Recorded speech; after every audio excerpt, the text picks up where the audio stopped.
산부인과 전문의 유지연, 신나리입니다. 또 저희가 공부하려고 이유영 교수님과 함께 많은 분들이 아시는 거기도 하고 많은 분들이 겪으시는 것 중에 하나인 자궁내막증에 대해서 준비해 보았습니다. 신 원장님, 자궁내막증이 뭐예요? 자궁내막증이요? 난소의 하나입니다.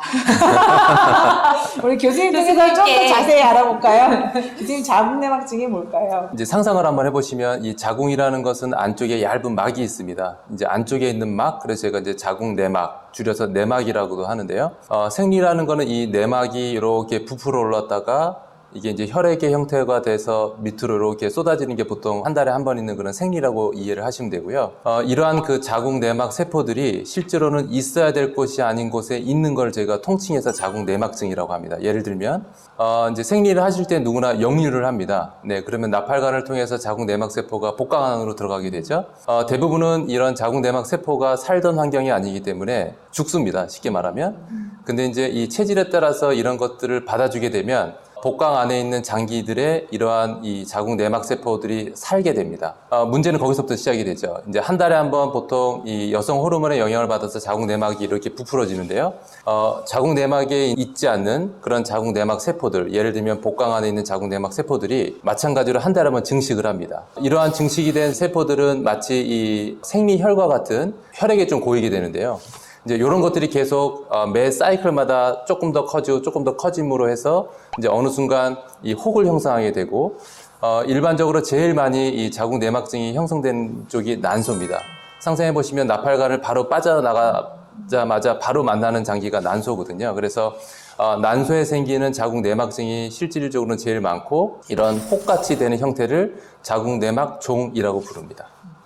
그런데 그러면은 나는 자궁내막증일까? 라고 의심할 수 있는 증상들이 좀 몇 개가 있을 수 있을 것 같은데요. 네. 자궁내막증이 있으면 어떤 증상이 생길 수 있을까요? 네, 자궁내막증의 가장 이제 주 증상을 하나 꼽으라라고 한다면 보통 생리통을 저희가 말씀드립니다.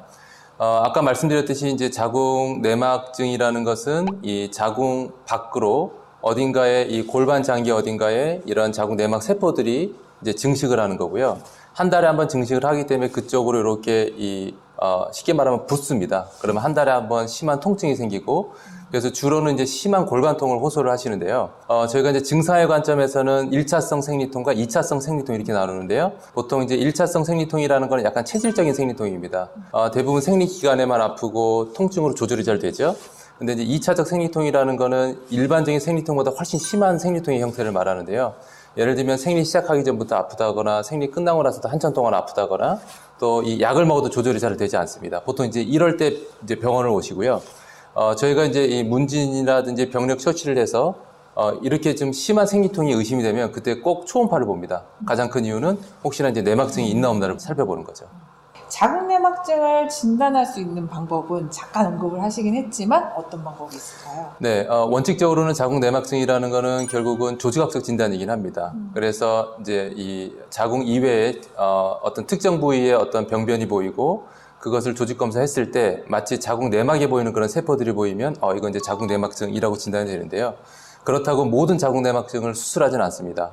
임상적 진단이 가능하고 초음파에서 특징적으로 보이는 패턴이 있습니다. 특히나 이제 난소에 생기는 자궁내막증 또는 자궁내막종 같은 경우에는요, 이제 양성 난소 혹에서 보이는 어떤 특징적인 패턴이 보이는데, 실제로 보면 이 난소는 아주 얇은 이런 막에 쌓여 있고요.